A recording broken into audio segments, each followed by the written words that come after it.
Quinn exiting, there are no black women coaches currently in the WNBA. And everybody trying to stop on each other. It's reckless for Matt to dismiss it as a cash grab. They're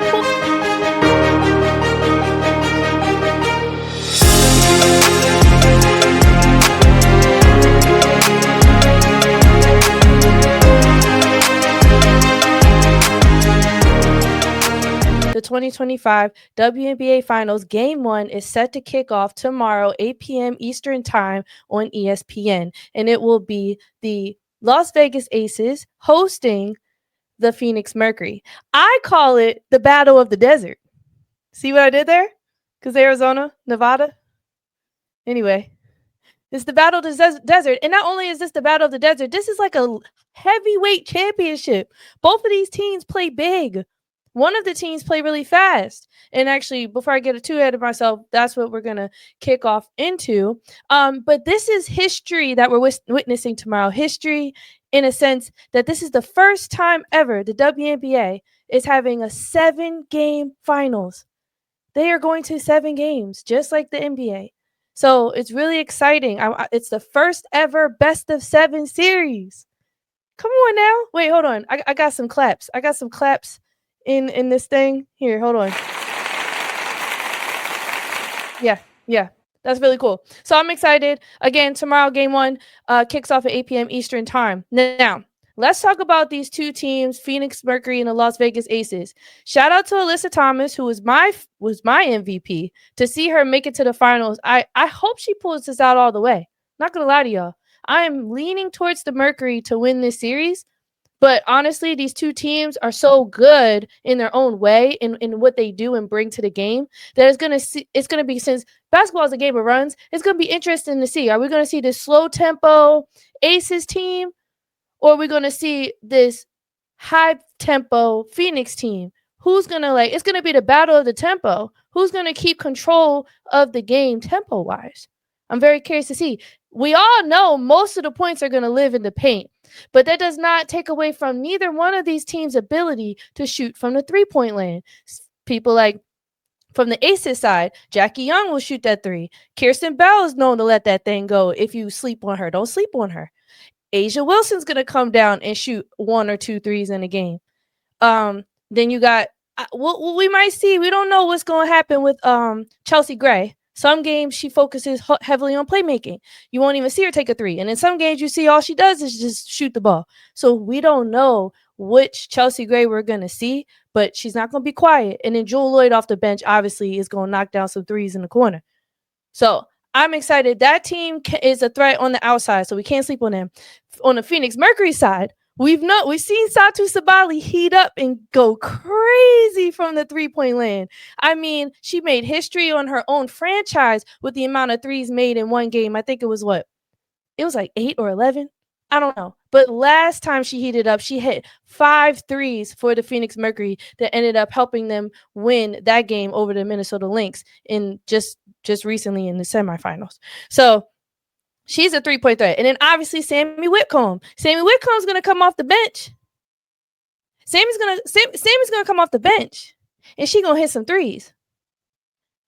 That's all pretty much all they bring her off the bench to do. So you got Sammy Whitcomb. And then Kalia Copper. We all know Copper is a champion. She's won before. She's been in this moment before.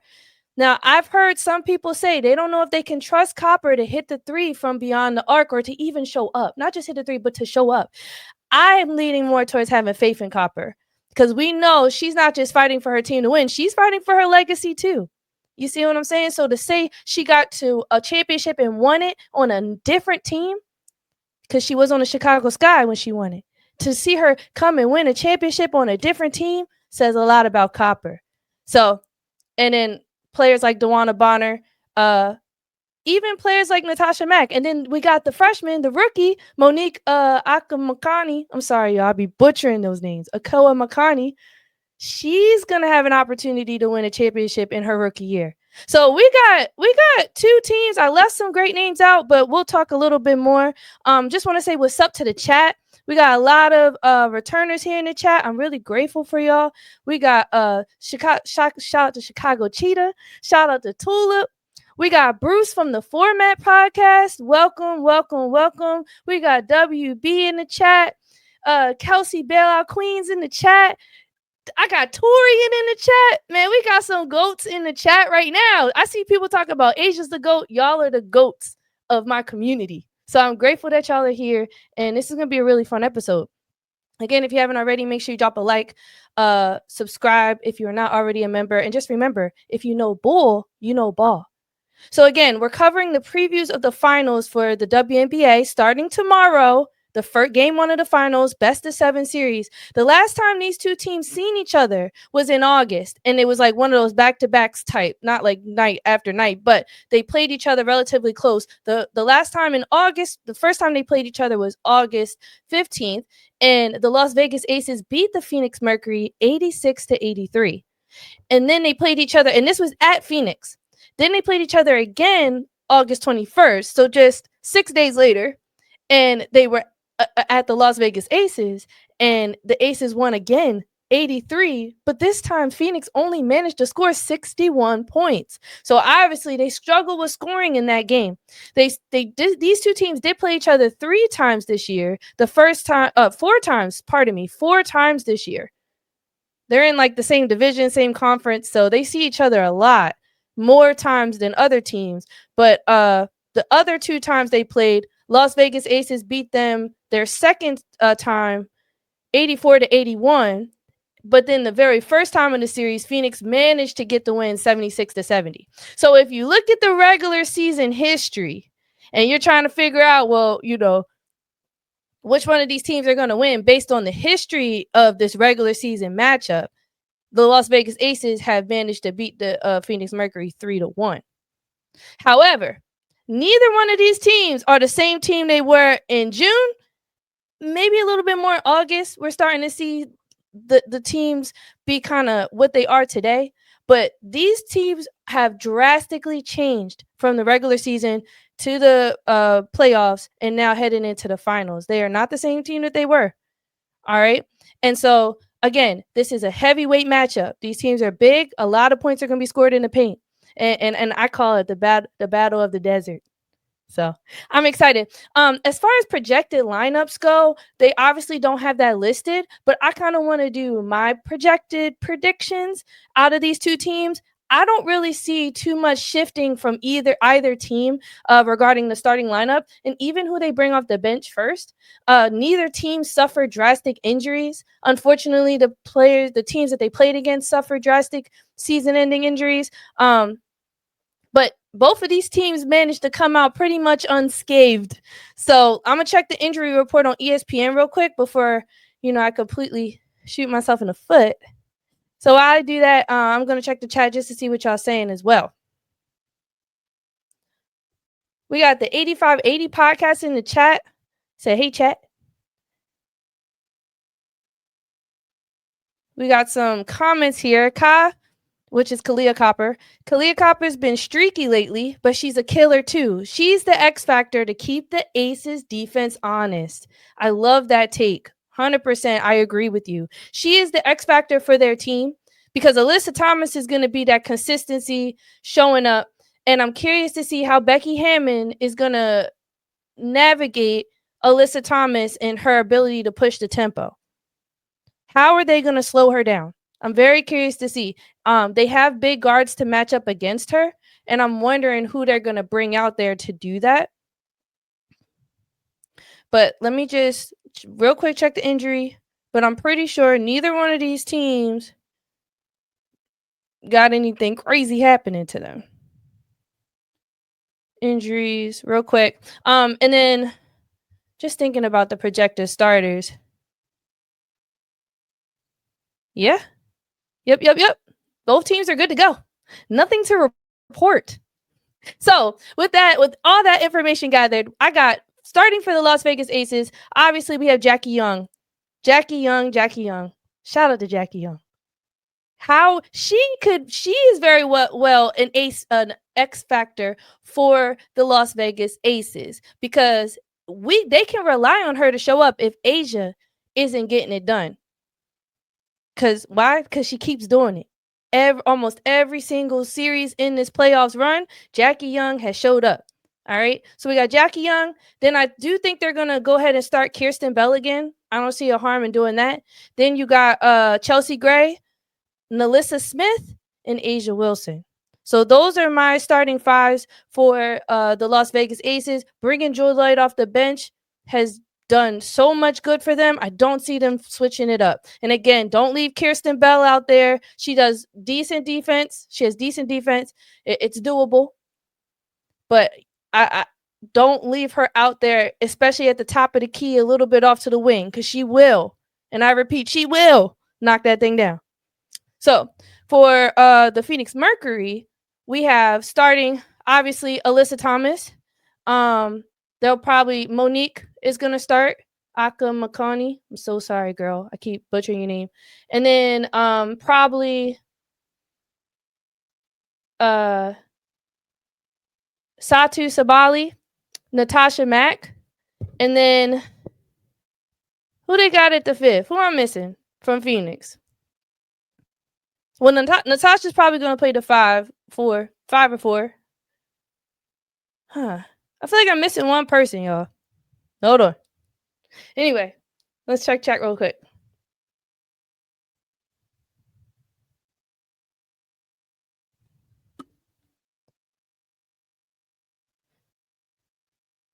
DB better give 10 off the bench to give Phoenix the edge. DB is DeWanna Bonner, and I agree. DeWanna Bonner needs to be more of a scoring presence, and she cannot hide on offense. Sometimes I struggle with believing in her offense. She gets in people's way. She doesn't move very well off the ball. It's like if the play falls apart, DeWanna doesn't know what she's doing. And for her to be in the league that long, I question sometimes, what the hell you be doing, DeWanna? But when she manages to get those mismatches in the post or even find herself closer to the paint, she's super effective. I don't want her shooting no threes, though. Heck no. Absolutely not. So, yes, DeWanna Bonner needs to get some scoring going for them to find success. Absolutely. And then make sure, I hope Nalissa Smith, because I don't think she realized how good she is. She needs to make sure she's keeping Natasha Mack off the glass, because I don't think they're going to have Asia Wilson sticking Natasha. You feel what I'm saying? So Nalissa needs to show up and make sure she's boxing Natasha out, because Natasha is really good at offensive rebounding, and she has amazing defense at the rim. She's really good defense on the rim. So, again, it's going to be a battle of the bigs, battle of the deserts, Arizona, Nevada, and we're going to see some fun. It's going to be fun in the paint. I appreciate you, y'all. I appreciate the love. Okay. So yeah, let's keep going on this finals preview. One last thing I want to point out about this game tomorrow is obviously it's hosted by the Las Vegas Aces. They're following that 2-2-1-1-1 format of the best of 7, first ever best of 7. So we're going to see 2 games with Las Vegas Aces home, and then Phoenix can go away. And obviously it's the best of 7, so you got to win at least 4 of these things. And because it's the best of 7, they're really going to set the standard for what those stats look like moving forward. You know, like when a team is down 3-1, what are the odds of them coming back? They're setting the gold standard for this. So it's pretty cool to see that, like, next year when they're pulling odds, and in the year after that pulling odds, we're witnessing like the very first of those odds being pulled. Do you see what I'm saying? I still think that's really cool, and I'm not going to stop bringing that up or celebrating it. But let's just look real quick at the box score of the last regular season matchup these two teams played against each other. It was, again, back in August 21st, and the Aces blew the Mercury out. Every other regular season game that these two teams faced each other, Mercury either lost or won by a few points. So this was like their biggest deficit. All right. And this is where they were in this starting lineup with Jackie, Asia, Nalissa, Kirsten, and Chelsea. And Nalissa had just came over from that trade too, so I want to keep that in mind. But it looks like the leading scorer of this game for the Aces obviously was Asia, but everybody else, like Jackie had 12, Nalissa had 12, and Chelsea had 12. And then Dana Evans off the bench had 17. And then if you look down for Phoenix Mercury scoring wise, again, they struggle with scoring. Only 2 players managed to make it in double digit scoring, and that was Alyssa Thomas with 17 and Satu with 15. And neither one of them shot well from the field. Everybody, I mean, as a team, it looks like they shot a total of like 30% something from the field. Not good at all. Oh, Copper. How did I forget Copper in the starting lineup? So for the Phoenix starting lineup, is most definitely going to be Satu, Alyssa, Natasha, Kalia, and then Monique is going to be there. It looks like it's possibly going to be their starting lineup with Lexi held, or maybe they'll start Lexi. Who knows? Who knows? If they want to go bigger, both of these teams are big, so we'll see. But again, any team is going to have to score well in order to win. But with the Phoenix Mercury defense, I question it sometimes. I really do. I don't think that's their strong point. I don't. But watching their series against the Minnesota Lynx, I think the whistle was on their side a little bit. I don't want to get into the whole whistle thing, okay? I don't want to just fully focus on that. But this game is going to be so crucial that the whistle is fair, because the refs right now are under a ton of scrutiny. So I can even see they're going to let a lot of things go, or they're going to call everything. And if they do call everything, that's going to be an advantage for the Las Vegas Aces, because, again, they like to play with a slow tempo. If the Phoenix Mercury are slowed down, it does expose their backcourt a little bit. And a lot of the weight tends to go on Copper and Alyssa, especially if Satu's shot's not falling. You see what I'm saying? So everybody on this team is going to need to step up. And hopefully this isn't going to be an instance where they start playing that one-on-one basketball that we see Phoenix do a lot. And also Aces, they start to do that a lot when teams aren't getting it going as a unit. Both of these teams tend to move into that one-on-one basketball, which does not bode well for either one of them. When it comes to these two types of teams, everybody's going to have to be involved in the scoring in order to make this thing work, make this thing shake. So I'm really excited to see these matchups. Let's just see what the chat is saying. Chat's pretty lit. Welcome to the chat, Jacob. Welcome, Mel from Man Down Sports. Make sure you go subscribe to Man Down Sports. Catch us tomorrow for the Friday night panel. I literally can't wait for that. Chicago Cheetah said, Aces, I was a bit surprised that they struggled with the Indiana Fever, given the fact that Kelsey Mitchell went down. I agree. They have been struggling, even though you got the GOAT on your team. I do get concerned about this Aces team. Their struggles lie in second chance opportunities. They get lazy. That's what I'm saying. They better hone in on boxing Natasha Mack out, because what this Phoenix Mercury do, and any team does with second chance points, my coach told me this a long time ago. Any team that gets an offensive rebound, you give them a 70, their chances of scoring again increase to 70%. That's why if you watch basketball as much as I do, you will notice anytime a team gets offensive rebound, they most likely score it again.